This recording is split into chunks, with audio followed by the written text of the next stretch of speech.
तर खरसुंडीच्या मंदिरातून बाहेर आल्यावर तब्बल 7 सेकंद विचार करून आमचा हा प्रश्न होता की पुढचा स्पॉट कोणता. तर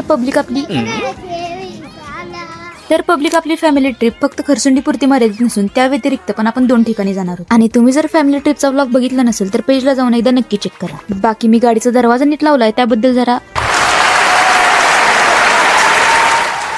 तर आपण आलोय शुक्राचार्य देवस्थानी. अख्खी फॅमिली पुढे गेल्या तरी पण आपलं जरा एक महत्वाचं काम होतं.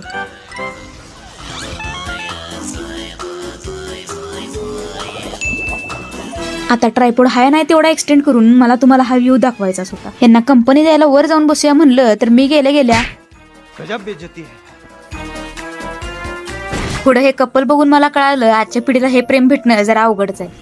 आता या शेवटच्या पायऱ्यांची लांबी आणि रुंदी बघून जीव हातात घेतलाच होता तर आपल्या अंगातली किडी जागी झाली. हमारे यहाँ ऐसा ही होता है. मंदिराजवळ पोचलो आणि आमचं सत्या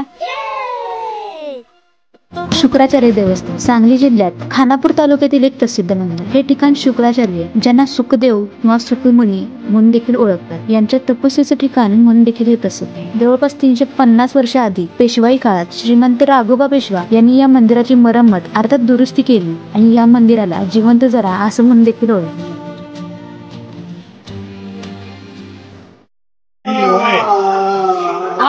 काय स्वतःची भावना काय उरकट करायची आणि होत असते तरी कोण आपण कोण देवा तसा एक कोणता प्रकार आहे. अंधश्रद्धा आहे काय खरे नव्हे. हे आपली भावना आहे. हे काय महत्वाचं काय नाही विशेष काय नाही. मी उतरताना काय वाटलं पण लय काय वाटलं चढताना तर लयच काय वाटायला लागली.